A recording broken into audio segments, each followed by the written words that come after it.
பிரசங்கி 1ஆம் அதிகாரம். தாவீதின் குமாரனும் எருசலேமின் ராஜாவுமாகிய பிரசங்கியின் வாக்கியங்கள். மாயை, மாயை, எல்லாம் மாயை என்று பிரசங்கி சொல்லுகிறான். சூரியனுக்கு கீழே மனுஷன் படுகிற எல்லா பிரயாசத்தினாலும் அவனுக்கு பலன் என்ன? ஒரு சந்ததி போகிறது, மறு சந்ததி வருகிறது. பூமியோ என்றைக்கும் நிலைத்திருக்கிறது. சூரியன் உதிக்கிறது, சூரியன் அஸ்தமிக்கிறது. தான் உதித்த இடத்திற்கே அது திரும்பவும் தீவிருக்கிறது. காற்று தெற்கே போய் வடக்கே சுற்றி சுழன்று சுழன்று அடித்து தான் சுற்றின இடத்துக்கே திரும்பவும் வரும். எல்லா நதிகளும் சமுத்திரத்திலே ஓடி விழுந்தும் சமுத்திரம் நிரம்பாது. தாங்கள் உற்பத்தியான இடத்திற்கே நதிகள் மறுபடியும் திரும்பும். எல்லாம் வருத்தத்தினால் நிறைந்திருக்கிறது. அது மனுஷரால் சொல்லி முடியாது. காண்கிறதினால் கண் திருப்தி ஆகிறதில்லை, கேட்கிறதினால் செவி நிரப்பப்படுகிறதும் இல்லை.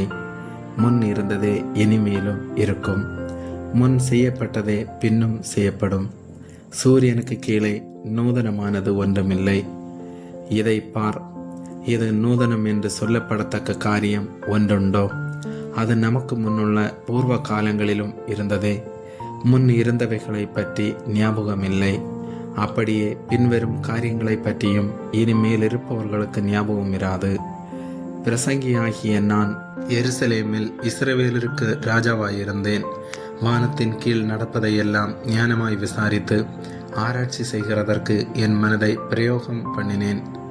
மனுபுத்திரர் இந்த கடும் தொல்லையில் அடிபடும்படிக்கு தேவன் அதை அவர்களுக்கு நியமித்து இருக்கிறார். சூரியனுக்கு கீழே செய்யப்படுகிற காரியங்களை எல்லாம் கவனித்து பார்த்தேன். இதோ எல்லாம் மாயையும் மனதுக்கு சஞ்சலவுமாயிருக்கிறது. கோணலானதை நேராக்கக்கூடாது, குறைவானதை எண்ணி முடியாது.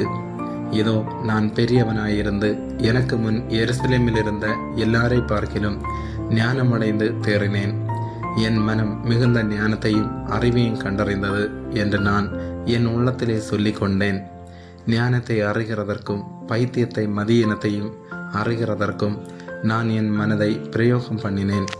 இதுவும் மனதுக்கு சஞ்சலமாய் இருக்கிறதென்று கண்டேன். அதிக ஞானத்திலே அதிக சலிப்புண்டு. அறிவு பெருத்தவன் நோவு பெருத்தவன். ஆமேன்.